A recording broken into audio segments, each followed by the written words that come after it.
ask myself, what are the confidence killers? If we're going to grow in it, we got to know where to clear the weeds, don't we? The number one confidence killer is low self-image. I don't think I can rises from a deeper, I don't think I am. I don't think I can rises from a deeper, I don't think I am.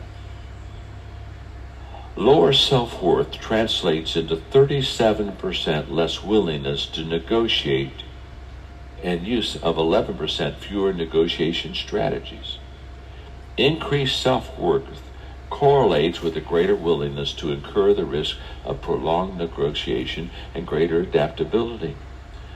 This is a powerful statement on negotiation. You won't even go and negotiate if you don't have the confidence.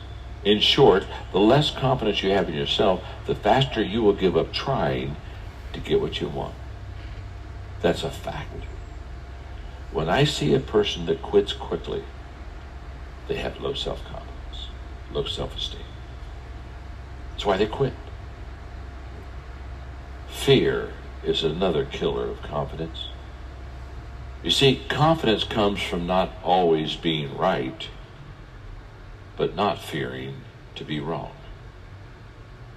When you run into a confident person, the confident person isn't always right. They just don't fear being wrong.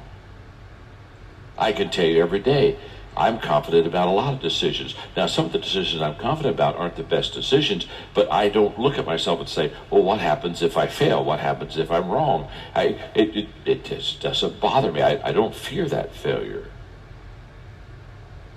There's a popular cliche that says, you don't know what you can do until you try.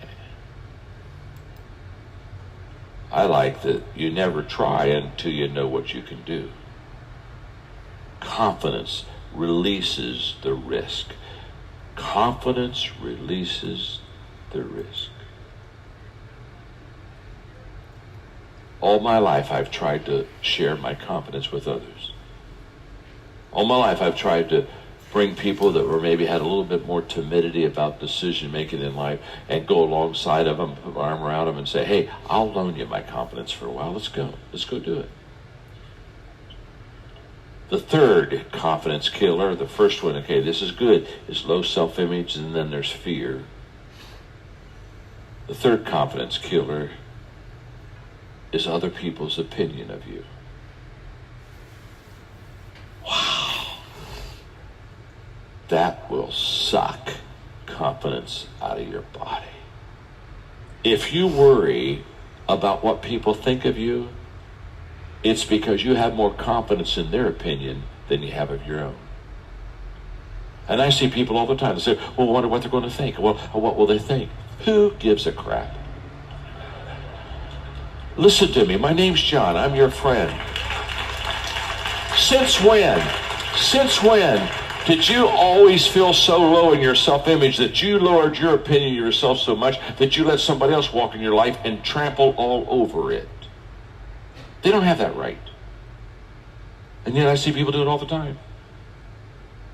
When you get confidence, you won't let people walk all over you.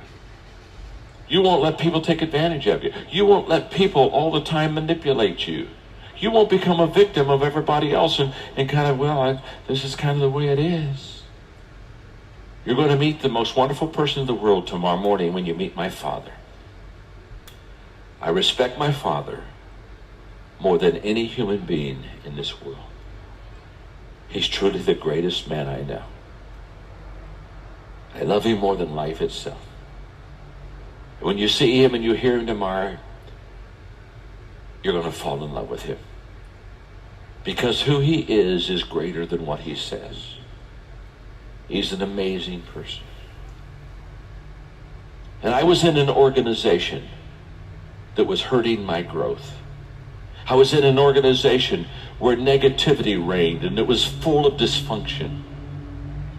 And I was a young kid who really wanted to make a difference. And every time I tried to make a difference, it's this number. You know what I'm saying? I'd raise up and I'd get pounded back down.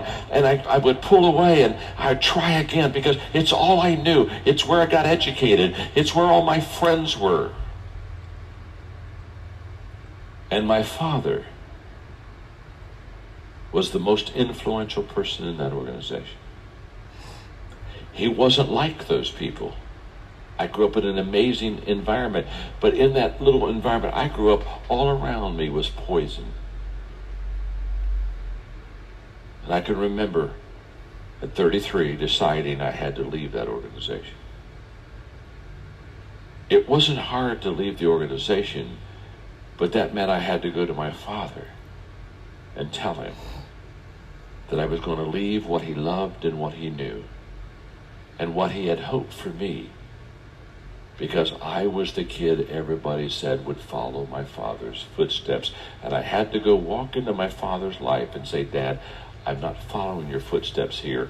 I'm leaving this organization. Now, I wanted his blessing, but I can still remember telling Margaret,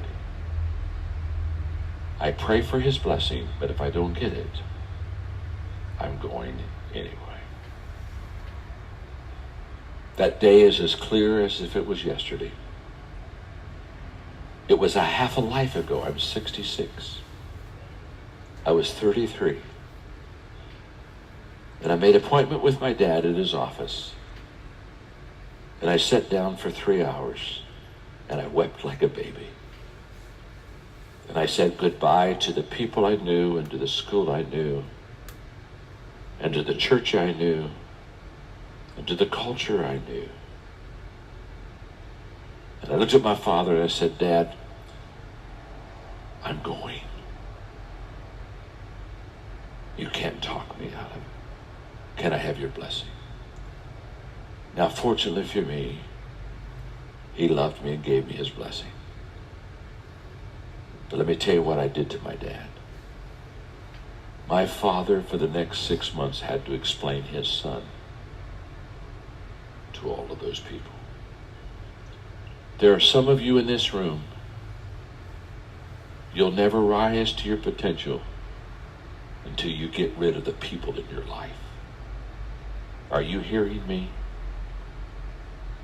You had better get some courage, or you're going to suck around and live in a leper colony and wonder why you never get whole. If I could do anything for you, I would walk into your life and I would breathe courage into your life.